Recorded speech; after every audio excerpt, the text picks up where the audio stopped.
Now we have different phi's and different gammas as well as. Here you see gamma 1 is 18. So many times we observe these questions in GATE examination and even in university exam also, end examination also. 24 kilonewton per meter. Now how to answer this question? So now it is, please all of you listen carefully. This is very important topic what we are discussing. Now you see, I have phi 1, I have phi 2. Luckily it's coincidentless. So C0. So two layers are there. Here you can see layer 1, layer 2. Can anyone help me now? How to determine active earth pressure? Here you see is 0. Active earth pressure is 0. What about here? Ka1 into gamma 1 into H1. Now it is constant. What is this value now?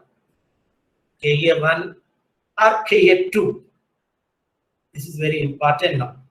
Can I write Ka1 or Ka2? Because we are in second layer now. So once we are in layer 2, you should write Ka2. Ka2, don't write Ka1. This is layer 1. This is layer 2.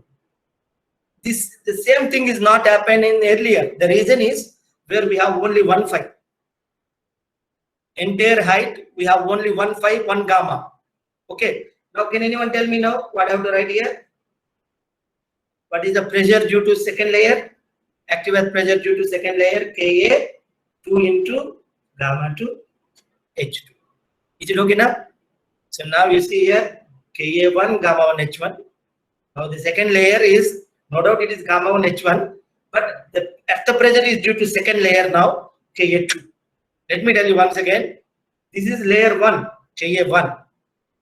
Once you are entering into the second layer, we are not supposed to write Ka2 here.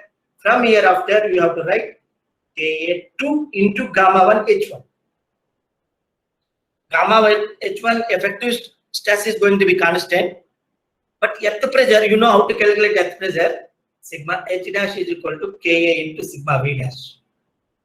Ka for the earth, here for the layer 1, Ka1. For layer 2, we should write Ka2. Ka2.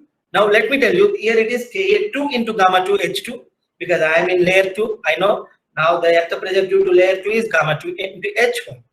So gamma 1 H1 will be varies up to end of layer 1. Once you are entering into the layer 2, it will be constant gamma 1 into H1.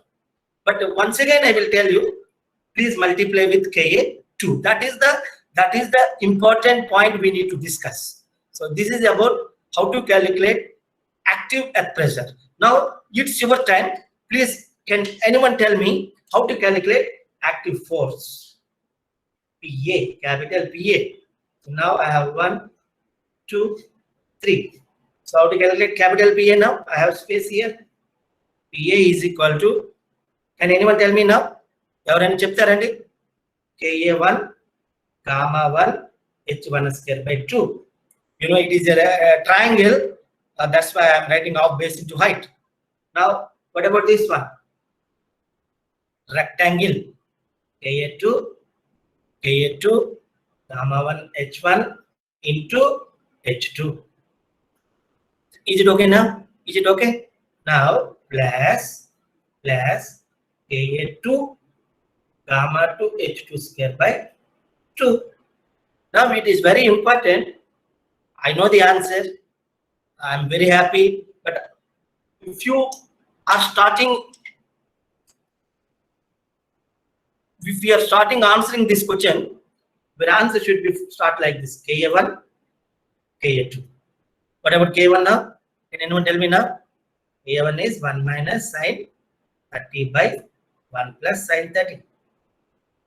Now someone can ask me how to calculate K2.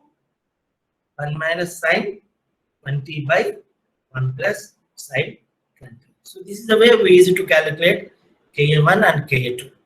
Okay, so there is a difference here. We have two layers. So I have phi 1 and phi 2. That's why whenever phi 1 and phi 2 are there, many times in examination you can expect this question for maximum marks 8 marks or 7 marks. So once the question came, first you need to understand two layers are there. Each layer have its own thickness H1 and H2.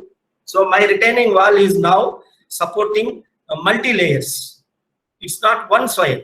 I'm not saying soil is isotropic. It is anisotropic. Okay. Now here is the H1, H2. So I can able to handle Ka1, gamma 1, H1. Now in the second layer, gamma 1, H1 is constant. Ka2, gamma 1, H1.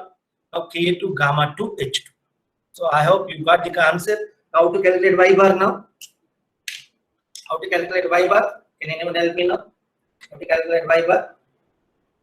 So now Y bar is equal to P1 Y1, P2 Y2, P3 Y3 by PA. P1 plus P2 plus P3. If you want to write PA means P1 plus P2 plus P3. Now how to calculate Y1, Y2, Y3. So now we can easily calculate how to calculate Y1 here, Y2, Y3. No doubt here you see H2 plus. Last time you people have explained me. I don't want to trouble you. H2 plus, let me tell you, H2 plus H1 by 3. I'm calculating this one, Y1, H2, H1 by 3. Now, last time we had a wonderful discussion, H2 plus H1 by 3. What about Y2? How to calculate Y2? How to calculate Y2?